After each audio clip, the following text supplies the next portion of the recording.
Now today we have a very special segment. As you see, we do have our chairs laid out. We're gonna do something called Let's Talk.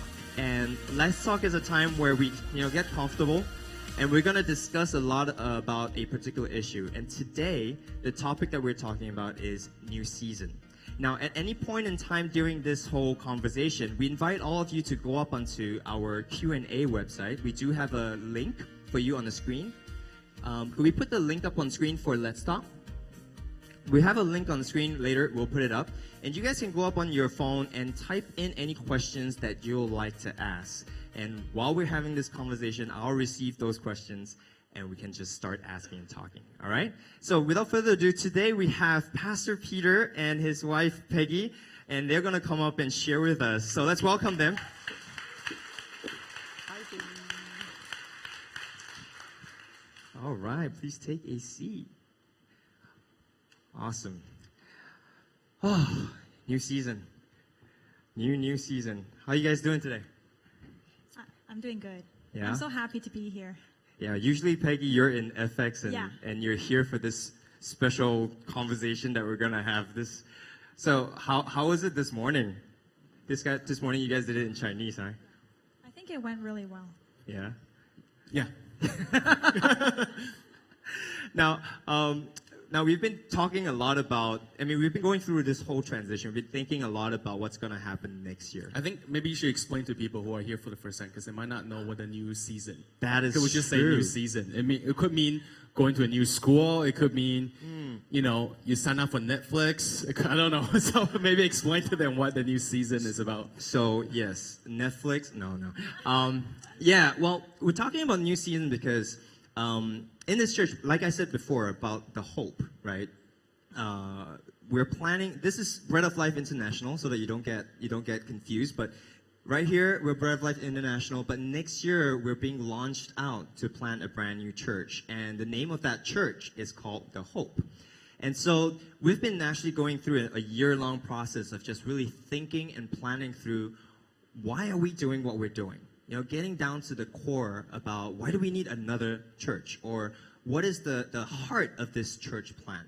And, as we're going through a lot of the announcements and people have been wondering and asking a lot of questions, transitions are always a little bit confusing if we're not communicating it correctly and you're not hearing it from the right source. And so I think what we're doing here today is we want to talk about not only just transition as a whole, but we also want to talk a little bit about the transition that we're going through as a church, going into the next season, next year, where we start this new name, this new thing called The Hope, right?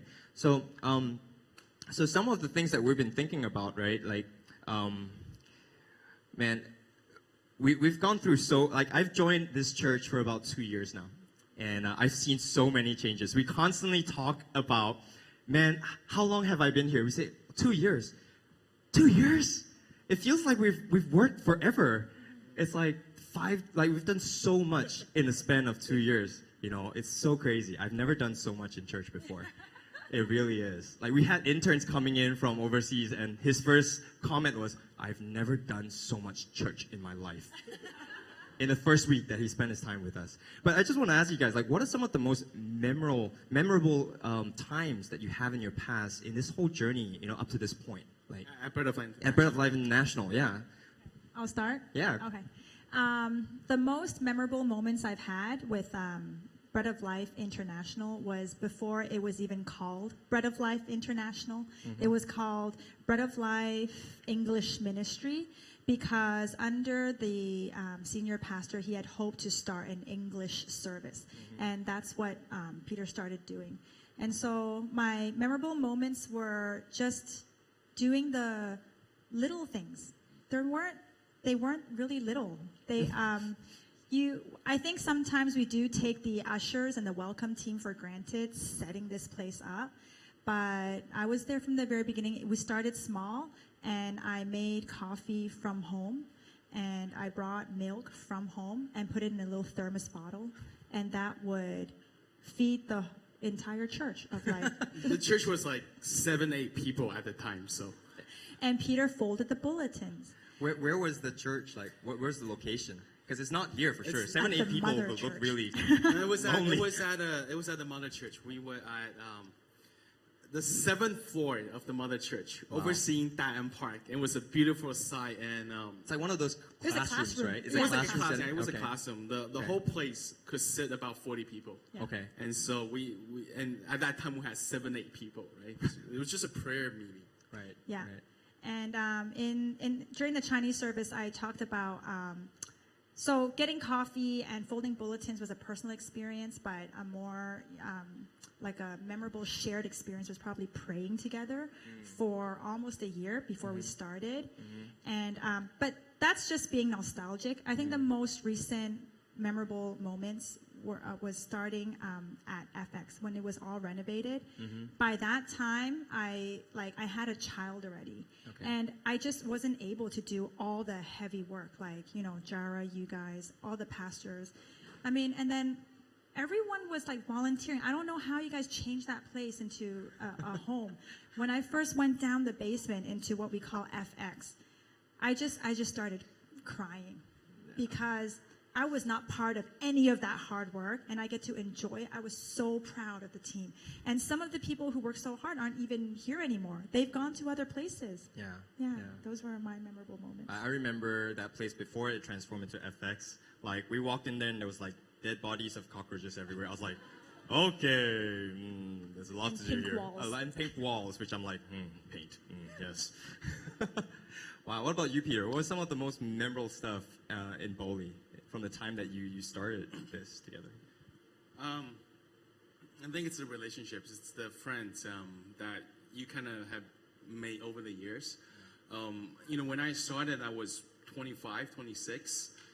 And so to have people that stuck with you, when you're 25, 26, you might feel like you know, but you don't. But there was enough people around me that kind of just believe in it and to kind of build this together. So we grew from 7, 8 people, and to see that growth over the years, and to see so many of those people actually later on became on staff. So when Pastor Rudy joined us, we weren't on the 7th, maybe we were at the 10th floor. We moved up to the 10th floor, because that could fit about 100 people, right? So we Yeah. moved up to the 10th floor, and Pastor Rudy came. He was just a student at the time, and he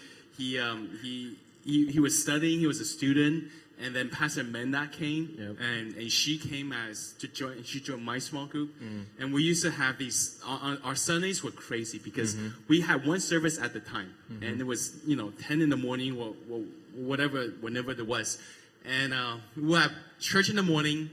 And we have a small group. We only had like one small group, and it was at my house. And somehow we made it at 4 o'clock or 5 o'clock in the afternoon. So that meant we had church in the morning. We had 4 or 5 hours to kill in the afternoon. I don't know why we didn't think of just making them closer to each other. And so we would just hang out for the whole day. Right. And they would come over, we'd hang out for the whole day. And at one point we would be packing like 50, 60 people in my house. Right. And we just spend the whole day doing life together. And just so the relationships that we've formed over the years really grew out of those just time that we spent together. And to see these people grow, and Pastor Rudy getting married and coming on staff, and Pastor Mena too. Francis was also part of the small group, and them getting married, having their wedding party. We did this party at the rooftop of my house. Wow. And so it was just seeing all those things over there. That was really memorable. But what was really, really memorable, which I would never forget, is when we moved, I think by that point, 5 times already. We went from 7th floor, 10th floor, and 12th floor, and then went down to the basement of where we were before we came here. And The place before it was called FX. before right? it was called FX. Yeah. And that place has not been renovated in like 20 years. And when we moved in, we didn't have money to renovate, so we just used it as it is. And it was so old and whatnot. So interesting. And we grew there, right? We went in when we went in, we had about 100 people. Then we went to 2 services and went to 3 services. And at that point, we're thinking, okay, where do we go next? Do we start 4th, 5th service? Or do we find another place? And finally, we kind of decided maybe we can come here to Omni, to this nightclub. And I remember getting all the staff and all the staff we got all the volunteer leaders together, all the ministry team leaders together. And this is about 3 years ago, 3.5 years ago. And we asked them, we said, this is what we're thinking. We're thinking about moving to the nightclub, and nobody's done this before, and it's going to be very hard work. And do you guys feel like this is something that we can do together? And I will never forget, during that time, a girl, she stood up, and we asked them, right, what do you guys think? And she just raised her hand, she stood up, and she said, Pastor, we trust you.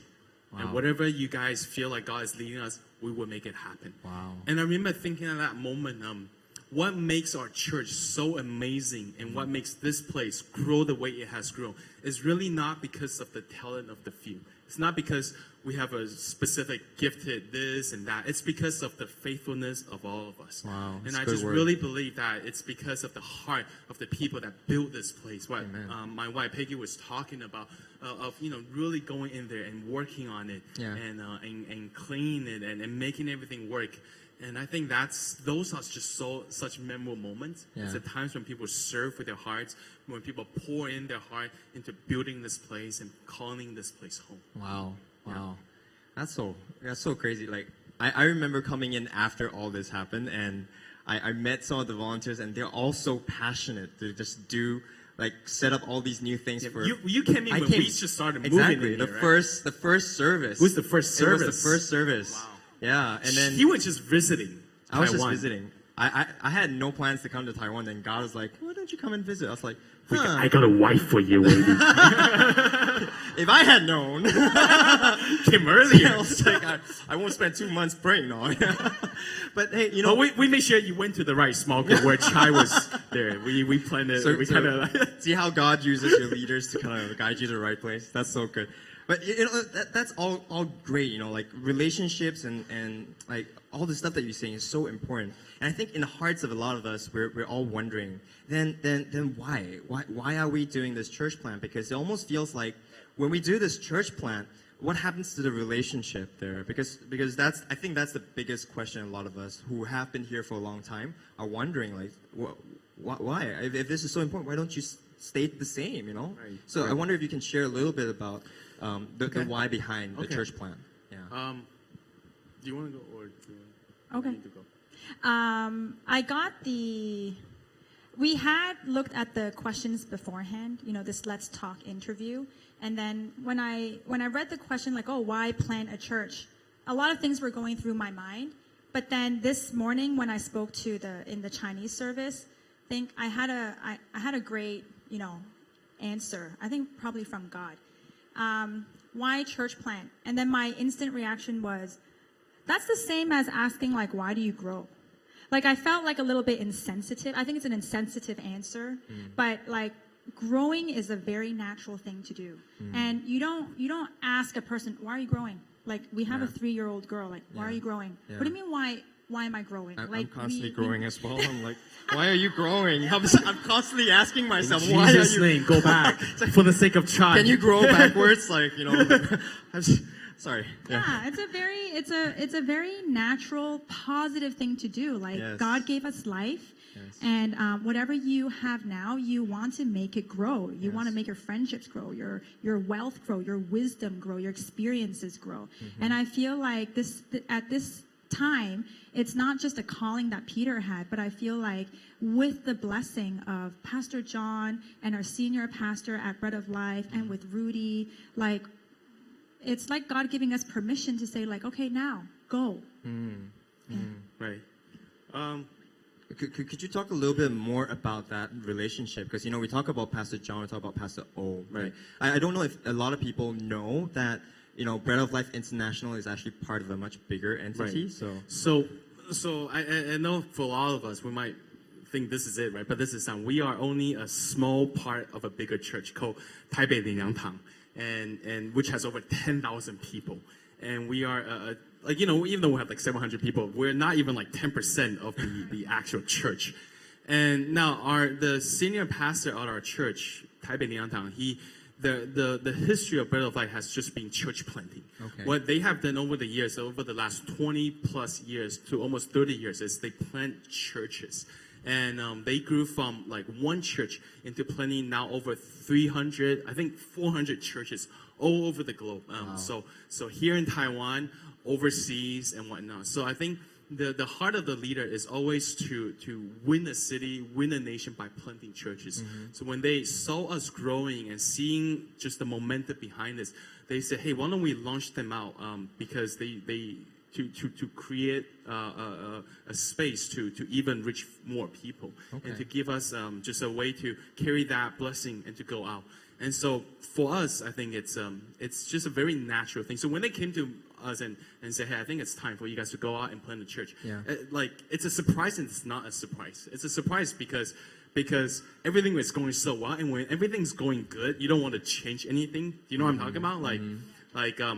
Like if you wear a shirt and somebody says it's a nice shirt, you just want to keep wearing that shirt, right? Like you don't want to jinx anything, right? You go on a date and to this restaurant and it was a good day. You might want to bring your next date to the same restaurant. And I tried that until my wife told me, I think it's time to change it. Well, that's called a diner. And so when something's going well, you don't want to change anything. Right. But I think what Peggy, when my wife was saying is right. Like it's part of growth, and part of growth is moving forward and carrying the same blessing going out. And so when they talked to us, it was a surprise, but it wasn't, because I knew that's the heart behind the leadership. Right. And I think to be entrusted by them to do that is incredible, because I also know they don't trust everybody to do a church plan. Like, I mean, and of course, why would you? You know, it's not like every pastor you can't just say, hey, go. Like, it's just, it's like giving your house key to somebody. Right. And so for them to say that, and I think, and Pastor John always just kind of tell me, hey, they just believe in you guys. Right. And I think to have that leadership sometimes speak life to us and encouragement, even when, I remember one I was talking to Pastor John, and he says, hey, man, we really believe this is going to be successful. Yeah. I'm like, really? And they're like, yes. I'm like, good, please tell me more, because I need to hear it from somebody. That's true. And Wow. Yeah, I can testify to that too. A lot of our leaders have really spoke so much life into us, both individually and corporately as a team. And I think the reason why we can have such great relationships like this is also because we have a steady, very good leadership on top of us, which is giving us that security and giving us that vision and direction, you know. So really, really thankful for that. And so since we're talking about vision and direction, like, so what is Boli and the Hope going after? Because, you know, you need to have some sort of direction if you're going on a church plan. So what is it for these two things? Well, this morning, Pastor really shared a lot at FX campus this morning about the vision of Boli. And for Boli, I think it really carries the heart that Pastor really has, which is really going after the presence of God. Pastor really, for those of you who don't know him, he has such a desire for God's presence. I travel with him. I go, like, we stay at hotel rooms together all the time, and I've seen him worshiping God when nobody sees him, and just his life is just really about the presence of God. And so I think what God has really placed on his heart, and what he wants to build at Bread of Life International with Pastor Menda, is to create that culture where in the presence of God, their families can be formed, relationships can be strengthened, people can be built up.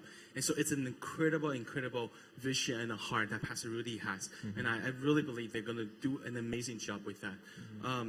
And now also with Boli, because it's part of the mother church. So the mother church have always kind of seen Boli as the arm that will go out into doing cross-cultural missions.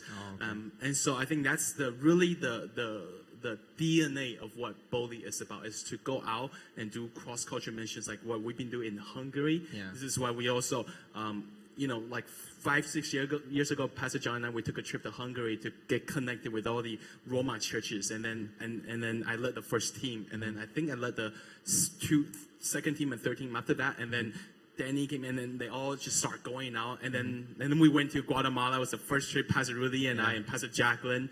We went out to Guatemala and to look at an opportunity to plant a church there, and that got started.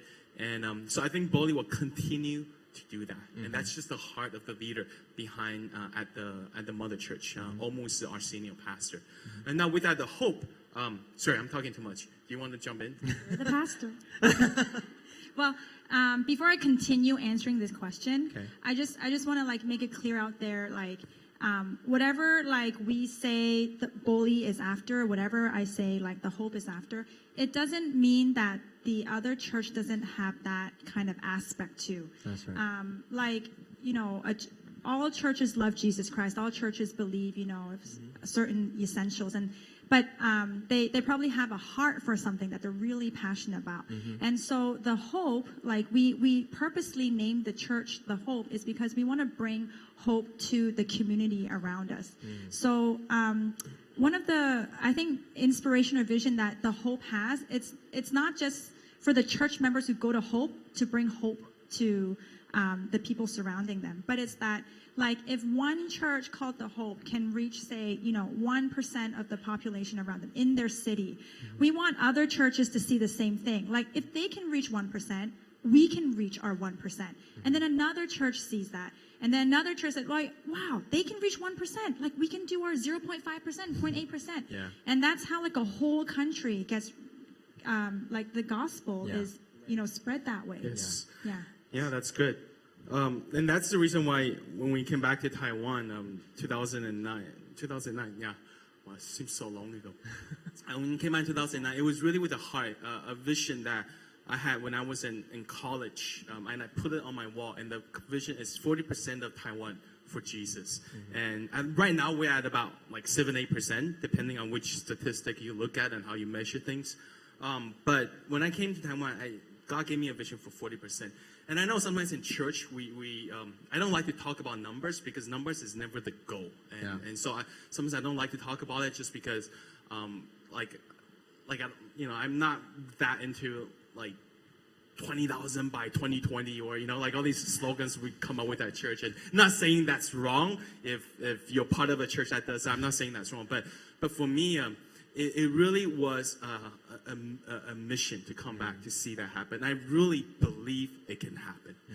And so with the Hope, what we want to do is to really like honestly, I believe Jesus Christ is the most attractive option out there for people. Like, it's just, there's no comparison. Yeah.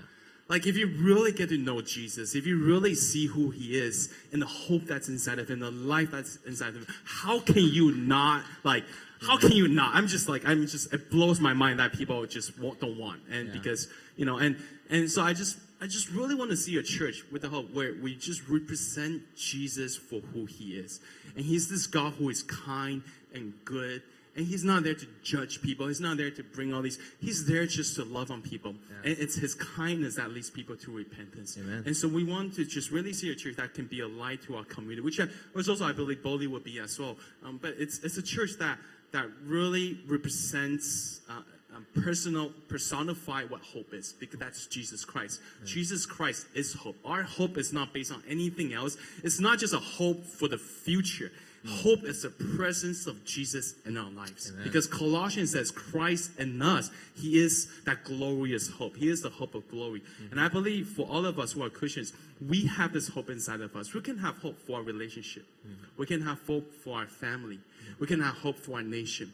And I believe Taiwan needs a win. I think over the years, we just get bad news after bad news. It's always kind of like, oh, okay, who's going to break up with us next, right? Like, the nations. And El Salvador, we still love you guys. And I know there are but we're always just watching news like, oh, and then in China did this, and this happened, and that happened, and then and I just feel like, man, we need a win in Taiwan. And if we would just open up our eyes and see the presence of Christ in us, and we can bring hope to this nation. And so for the church, for the Hope, what I really want to go after is for it to not just to be the religious center of the city. And it's not just be a place where we go out and get people to come to church, which we will. We want to get people into the house of God that's biblical. But we want to be the church and be this place center to transform culture, transform the way family works in Taiwan, transform the way education works, transform the way we think about leadership, transform the way we relate to one another. And that's one of the reasons why, with the Hope, we're not launching our Sunday service until next year in January. But we talked together about just being a church, right? We talk so much about right? that. We said, how do we be the church even before we have a Sunday service? Yeah. And so one thing that we want to do is coming up in a month or two, and Pastor Ashley and a bunch of them are working so hard on this, is to do a fundraising night.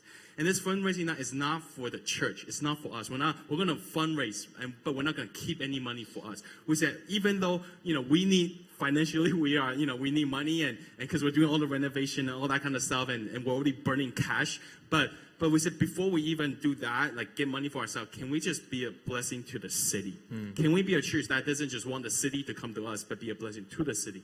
And so we're looking for an organization that helps disadvantaged youth. So we say, we approach it and say, hey, we're going to get the people from our church to do a fundraising night for you guys. And we're just going to fundraise for you guys, come and share about what you guys are doing. And we're going to, you keep all the money.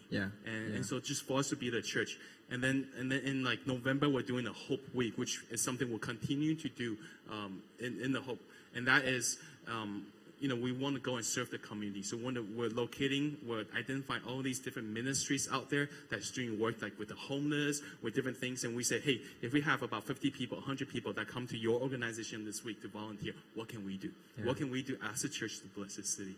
So those are just the concrete things we want to go after. We want to be a church that, when you think about that friend in your family, in your workplace who's not a Christian, this is the church for that person. We want for them to see hope and to experience hope here in this place. Yeah, for me, it's really nerve-wracking to come into this and have the service, the whole process, right? We're talking about the structure of service and all that, and we actually haven't started on that. And for me, that's haven't. Yeah, and it's really nerve-wracking for me because I do a lot of production stuff, and I want to know these things, and people come and ask me these questions, So it's really nerve-wracking to not start on that, but I think in the whole process, like what we've found out is when we talk about the why and we talk about kind of like the motivation and the reasons for why we do what we do, it really gave us a lot more creative inspiration when we're actually trying to solve problems because we know why we're doing it, and when there's meaning to something,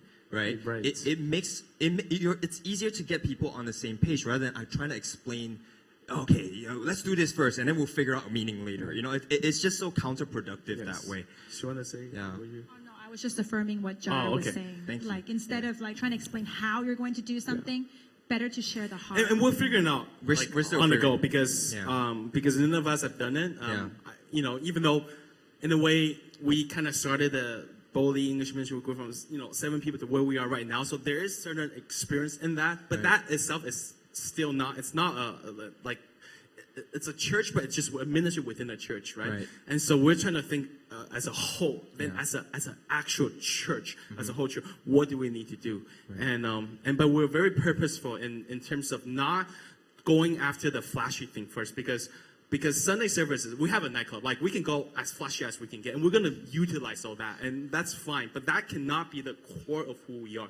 And so we actually, in January up to now, and I think this week, finally, we have at the month of discussion and talking, getting our core values down into 4 core values. And then we'll be sharing that next year when we launch with a series on the core values. And we it took so long. And finally, we said next week we can finally start discussing what would our Sunday service look like in terms of the flow and everything. But we do know whatever we do, we want to design it so that your non-believing friends can come in and get connected. And what we want to do is not do something that's shallow, but do something that's easy for people to engage and connect. Because we, as Christians, we come and we are ready to engage. We're ready to worship, but our non-believing friends are not. And we want to make sure that everything, in a way, kind of makes sense for them to engage. And so we're still trying to figure that out, but that's a conversation we're having. We're 4 months until launch, and we're finally having that conversation, which I'm excited about because I'm really excited about those things. I'm really excited about it too. But it's great that we started just talking about the why. We said, let's start with the why. And there's so much that we don't know. So let's talk about something that we do. right? Because there are things that we haven't obviously started the conversation, but then there are some things that we do, and actually people have been asking some questions here. Now, they'd like to know what will the Hope and Boli look like in terms of language. I think that's a big question because we're talking about being very evangelistic here with the Hope, right? And obviously we want to reach Taiwan. So what does that mean for people who are staying in the Hope in terms of language? Language? Yeah. Okay. Right. So this is just quickly. So Boli will be full English, right? So Right. And of course we have the Spanish speakers. So I know it's always Pastor Rudy's hard to do something that's like just Spanish speaker, like a Spanish service. Yeah. And so please let me know when to have it because I want to be there. And so the Boli it's gonna be full English. Now at the Hope, it's gonna I think in a way look a lot like the 10:30 service at Omni right now. So because I'm doing most of the preaching, so when I preach, I use English. Even though 我讲中文也 okay, but I don't know how to write a sermon in Chinese as much as I can't. And so even when I preach my sermons in Chinese, like when I go somewhere else and I preach in Chinese, my notes are in English. Wow. And so I have to translate on the spot. And at the Hope, I'll have to preach even more because we're launching a new church. And so I just can't write a Chinese sermon every week. And so I'll be preaching mostly in English. And then Ada will do the translation. And then when we invite, Pastor Rudy and other people come that do English, so we'll do the translation. Now, when we invite Chinese speakers who come to speak, we're going to see if by that point, once we launch, we'll see are there people out there who needs that English translation, and we'll see what to do with that. Now, with our worship, it's going to be kind of what we do right now. When we're going to sing a lot of songs, and these songs are going to be in English. And with like when we sing Hillsong or Bethel, Elevation, whatnot, if these songs are written in English, we want to sing English. But what I'm really, really excited about is for us to sing some Chinese songs, because there are a lot of songs that are written in Taiwan by worshipers in Taiwan or worshipers who are Chinese speaking. But right now, I believe we don't really sing those songs, and I think. I just think if we can sing some Chinese song, it can really help connect with the people here in Taiwan. And so if a song is written in Chinese, we want to sing that in Chinese. So if you think about it, it just look a lot like the 10:30 service at Omni, which is what we have right now. And as for small group, we just tell people small group is small group. It's a place to do life together. So we don't really care what language you speak. Like we don't really make it like you have this. Like right now we have Chinese group that they speak English sometimes, right? And then we have English people that speak Chinese. And my wife Peggy, she leads a small group, and that's in English. And so they're going to continue to speak what they speak. And so the small group is just going to be specific to whatever it is that people speak. If you want to speak Japanese, you can, and whatever it is that people speak. But the growth track, however, it's only going to be in Chinese. For now, because we want to focus really doing that right. That's just the limited resource we have. Right, and we're progressively we'll build as we go, because if we're expected to come out with everything all done right at the get-go, then we can't really it's natural. We always have to build from some point, right? And then right. And so, and starting in November 11th, you guys might want to put that date down. Starting November 11th, FX will become full English. So right now, FX is bilingual. On that day on, it's going to become full English to kind of transition into what it would be next year. And so if you're going to be at Boli next year, we just ask you can also go over to FX campus. Now here at Omni, the 10:30 will remain bilingual, but we're going to switch the 1 o'clock service, which is this service, into bilingual as well. So this service will become bilingual. It will just be like the 10:30 service. Okay. Someone's also asking a question, and I don't know if Peggy you're going to answer this, but what about children's ministry? What's the plan for children's ministry? The children ministry. Are we talking about Boli or Hope? The Hope. It was just there's a general question about children. Let's talk about both then. Let's talk about Boli and then the Hope. What's the plans for children's ministry? At Boli right now, we try to have a teacher who speaks English and another teacher who speaks Chinese. And then so when they teach scripture or tell a Bible story or do craft, they keep translating. But we know the kids really well. They come in and some of the kids are almost bilingual and they understand Chinese. So if the teacher is more comfortable speaking in Chinese, we just don't want to like interrupt them with another translation. We just give the lesson in Chinese. I see. And then if we see them like, oh, most of them are like visitors, like from the States, and let's speak English today, then we'll always have a teacher ready. That's what's happening at Boli, yeah. And here at the Hope, we have this nice place. We're renting it. We're renovating it. That's where the money's being spent right now, right? And it's going to be a place where you said how big is it? 50平50平, whatever that is. 50 yeah. ping. Okay. Yeah. Anyway, it's sort of like a multi-purpose area that we have at FX right now, and we can split them into classrooms, and there's a place for nursery. After service, different small groups can meet there, and the pastors will have their office there. So it's like a ministry office. There, we're just going to get the feel of the students, and I just really believe. The hearts of the worker at Children Ministry who were recruiting already, they have a heart to be stretched. Like for someone like me, I was willing to come at 10:30 here and try to speak my best in Chinese. I can do it. Like you can actually do it. You just need some encouragement. You need a push. You need someone to give you a challenge. You step into it. And I feel like our teachers are able to do that. Yeah. So we'll just see how the kids respond, like the majority, and we're just gonna serve them that way. So. That's my answer for children ministry. That's great. Yeah. I actually want to say something. I really appreciate Peter for being vulnerable just a while ago about, the writing sermon part and, the struggles that you have, because sometimes we don't see these things. We don't see these things. We see the Sunday that happens, you stand up and you give like a great word and all of that. But the preparation behind that is a lot of times unseen. So I really appreciate that you're being vulnerable with us. It's my Wednesday. Your Wednesday content writing, whatever happens in that room, man.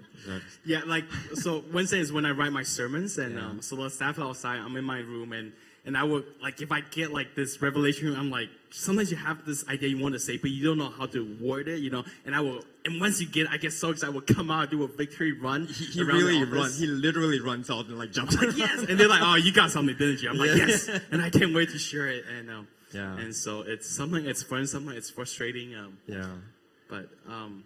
But really, thank you for sharing that, because I think that's what we want to see as well. Get to know our pastors as well.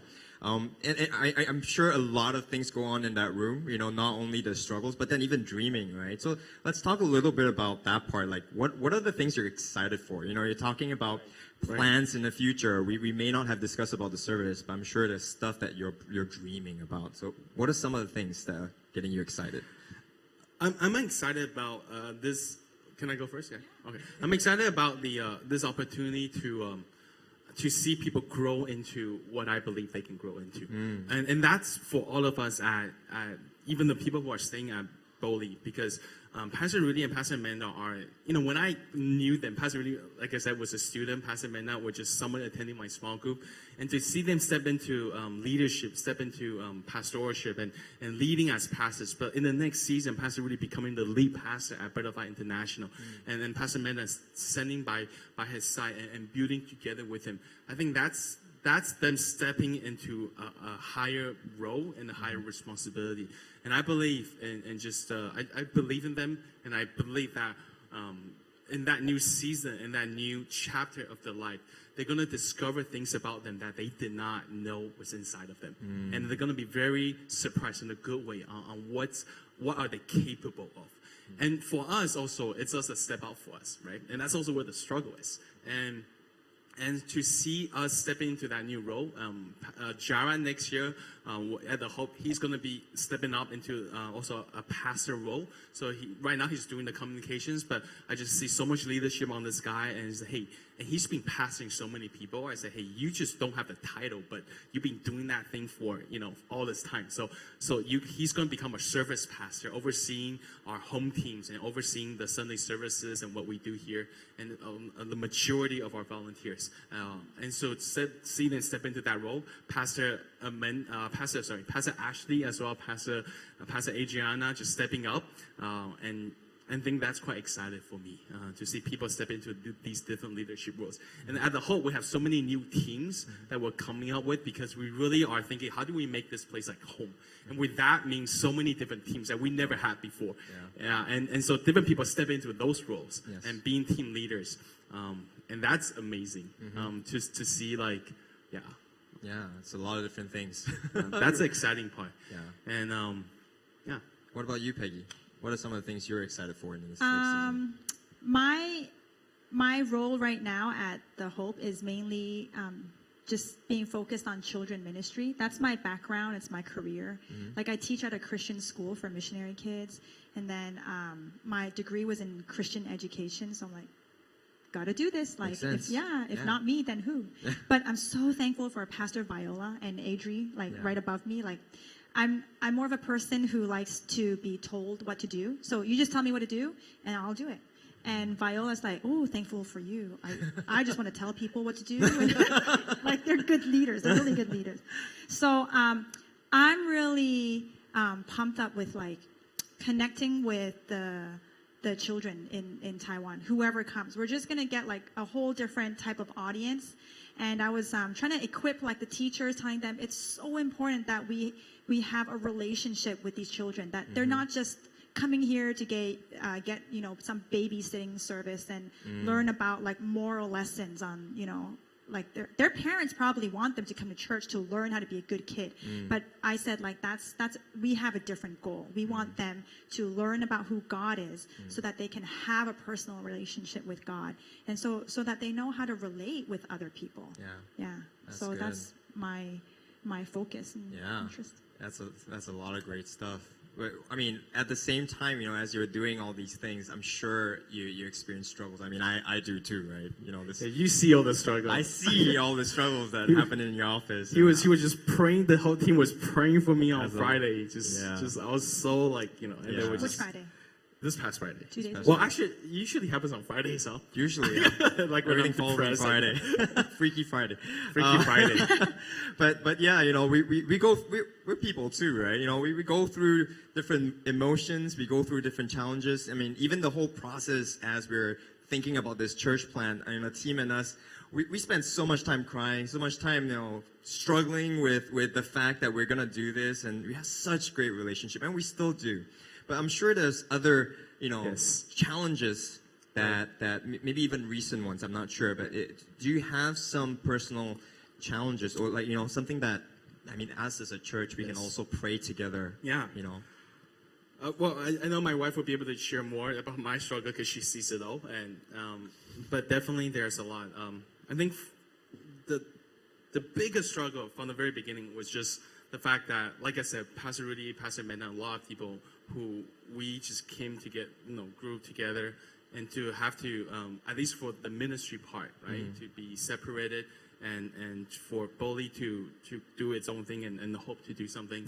And so that, I think, is very, very hard for me because of the relationship. Right. Like, it's one thing if what you had before sucks, then you like, yeah, like, new season. But what do you do when, like, what you had is amazing, really right?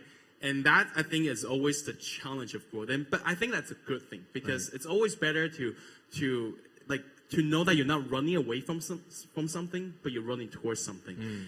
And so that's where where a lot of the struggle is. And of course, struggle, it's always with relationships. So I think it's a complicated feeling on the inside, because I really want Pastor Rudy and Pastor Mena to have the right people around them, and they do. Like, having these awesome people who have been so faithful at Boli to build together with them. And a lot of them, they say, hey, Peter, God is speaking to me, and I'm staying at Boli to build. And so it's always like, it's hard to process that. Because part of me is like, that's amazing, because I believe in Pastor Rudy, I believe in Pastor Mena, and what you guys are going to do together is amazing. But part of me is like, I hope you can. Okay. I can't remember. I can't imagine not seeing you on Sundays. Because I've been seeing you on Sundays for the last 8 years. Some of them 9 years, and so that's hard, right? And that's not to say, so you must come because we've been together. How dare you? And that's just so childish. And so I think but we do feel those things on the Yeah. inside, and we do have these things that we go through, and so it's hard. But I think what makes it have been really helpful is the relationship we have with one another. So with Pastor Rudy, Pastor Amanda, they're just people that we love, and they love us so much. And they would, like, sometimes I would hear them talk, Pastor Amanda and Pastor Rudy would talk about how do we make sure the hope succeed? How do we make sure they have the right people and they have the people that they need? And then sometimes I would hear, Jared and Ashley talking about volunteers and talking about what do Pastor what do Rudy need and what do Pastor Amanda need and who do they need us to talk to train them up and all that. And I think that's, for me, when I see that, it really puts everything into perspective and it puts everything into the right context. Because I think every emotion, you need to experience it in the right context. And the emotion, when you just focus on the emotion, it leads you astray. It's when you put it in the right context into the overall picture, then you get a much healthier perspective on how to handle that. Yeah, because I've shared rooms with, I shared house with Pastor Rudy before. So we have this really close relationship too, and I want to see him succeed, It's like, that's the thing, like when, as brothers, we want to see each other succeed, want them to be able to do their best, and want to give them their best at the same time. So I guess that's a natural thing when you have, I guess, like siblings, and that's kind of, I'm the only child, so having this like, I have like a little brother. So it's great. How about you, Peggy? I don't experience half the difficulties that he does because I'm a step removed. Like for people like Pastor Rudy and Amanda and people who are staying behind, they've always been my friends. Like Peter works day in, day out. They're like his, brothers and sisters in comrade. Like you're fighting the battle. But for me, they're like my friends. You want to come over for dinner? You want to come over for board games?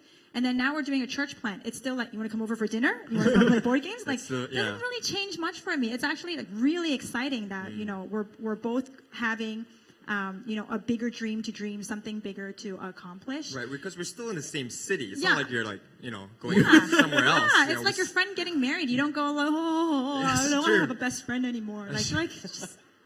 So that's my position. But what's been a little bit difficult is seeing him struggle and come home with some like burdens on him.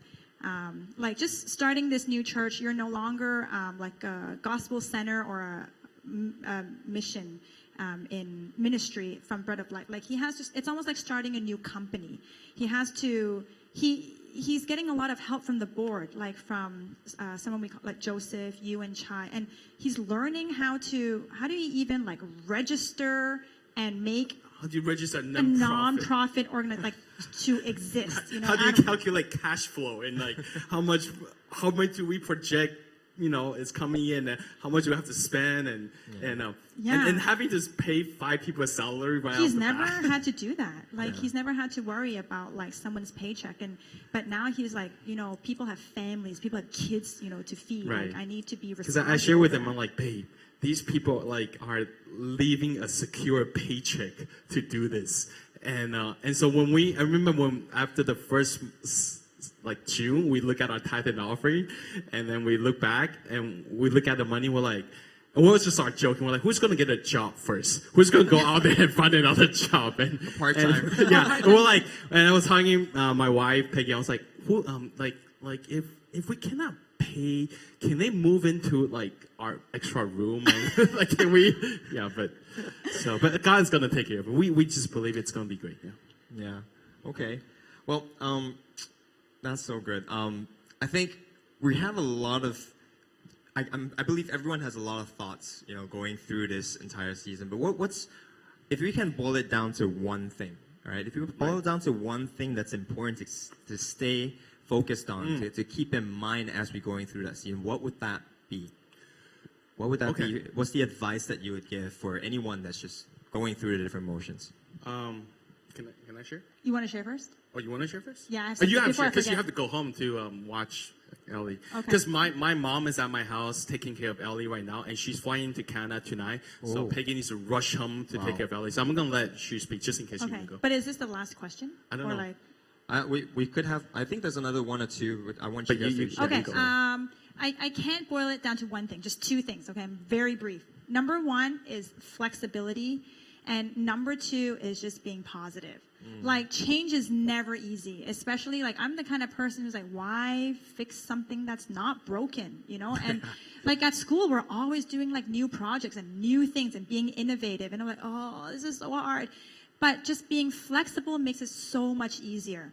And you're not doing it by yourself. You're doing it with like a team of people. Being flexible, it's, you know, these new things, challenges are never like what you expect. So being flexible, like, oh, things change. It's probably for the better. And how do we solve this problem? Being part of the solution. So being flexible. That's good. And I tend to be more of like a this cup is half full person, like pretty optimistic.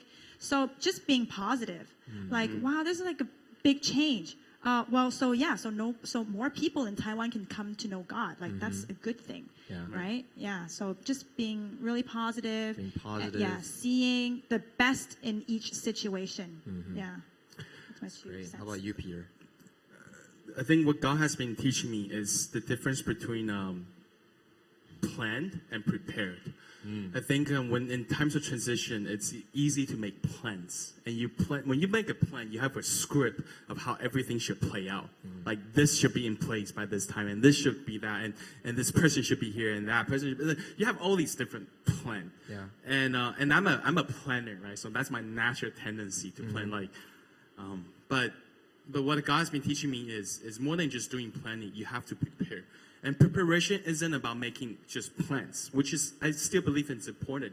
And we do our best to do that. But preparation is always about the heart. Yeah. It's about the heart issues. Because you can plan all you want, but if your heart is not prepared, it's like putting new wine into an old wineskin. And where Jesus says both will be ruined. And so with the new wine, you need new wineskin. That new wineskin is that preparation to receive what God has for next. And I think for this season for us is my encouragement to all of you who are going through a new season, whether it's, you know, I know because church is a part of it, but perhaps you're going through a new season in your life in other areas. Maybe you just move here to Taiwan or you start a new job. And in time to transition, just remain open-handed. And just to ask God to prepare me. Just prepare me for that new season. Instead of just planning everything out, say, God, prepare my heart. Prepare my heart. Because when the heart is ready, when the heart is prepared, we can receive and contain all that God has for us. When we're not ready, God can pour new things and all that, and we just miss it. Like, we just miss the point. So and we just miss the whole thing. And we miss what God has in store for us in this new season. And so I totally understand the difficulty for so many of you because we experience it in so many other levels too. And but one thing that what my wife was saying, Peggy was saying, is just keep looking forward into what God is doing. God always moves us from glory to glory. Amen. He moves us from glory to glory. And for us, it's just to keep that in mind. And the other thing I would say is something that we were praying. This is I think it was the Friday before the announcement in June. The whole for our core team, we were praying together for Boli, and what we really felt like I was saying to us is with this new church launch, it's not going to be like a piece of pie and you kind of have to slice it into like however you want to divide it. It's not like 1.0 and then it's like 0.3 and 0.7 and 0.4 and 0.6. It's going to be 1 times something, multiplied by something. And what God has for us in Boli and at the Hope, it's going to be a multiplier effect. We're going to have more impact. We're going to be able to have more influence and see more people come to know Christ and be able to church plant in so many other places. Yeah. And so we just have to have that right perspective. If we have the right perspective, we're going to be excited about this. Yeah. Wow. Okay. I'm going to throw this in, but I mean, it's great. You guys are talking to them, giving them that mindset and all that. It's great. Now, let's get a little personal here. What do you guys have to say to each other? I mean, to each other. To each other. What are the stuff? To me? Me and you? Yeah. Tell me something good. No, I'm just. What do you have to say to Peggy? I mean, like, you know, I know this is like a little bit of a private moment, but between both of you guys going through the seasons, and you guys have been through, I can't even imagine how many seasons you guys have been through, but you're going through it again. What is something that you guys want to say? You want to be vulnerable in front of people? Do you want to go first or I go first? You go first this time. I'll go first? Okay. All right. I just want to say thank you so much for when we were in college, because we met in college. When I told you about Taiwan, you listened to me and you didn't laugh at me and you were willing to come because I mean, that was all I talk about in college, and I just said Taiwan, Taiwan, Taiwan, and I know I must have seemed a little bit crazy to you. You were I was crazy. Yeah, I was. She said you were. Yeah, I was, and patriotic. but I was just, so thank you for following and coming to Taiwan, and I just want to say thank you so much for making everything easy, because it's one thing to it's when a husband can come home to a great house, to a great family, great kids, and it just really dinner too. It just makes my heart at ease. It's hard to fight a battle on two fronts, and so when you can come on and just be like, just have I got your back, and and just enjoy and give energy. I think everything in life, God put these things in to give energy to us. I think Ellie gives us energy, overall, right? Not maybe not at a typical moment, but overall she gives us energy, and you give me energy, and so all of that really helped me feel supported. And I shared this in the first service too. I said every man is always looking for a woman that think he's Superman, and we just want to be that. I don't know, or maybe it's just me, but but she does that, and so because of that, her faith, because of your faith in me.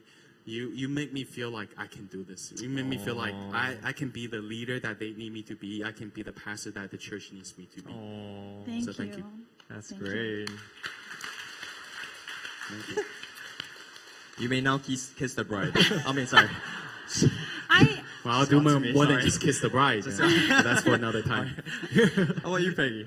I just want to say, I'm really proud of you. You say, and I don't say this loosely, oh, I'm so proud of you, babe. But you are Superman to me. You're always trying to do the impossible. Who wants to start a new church? Who?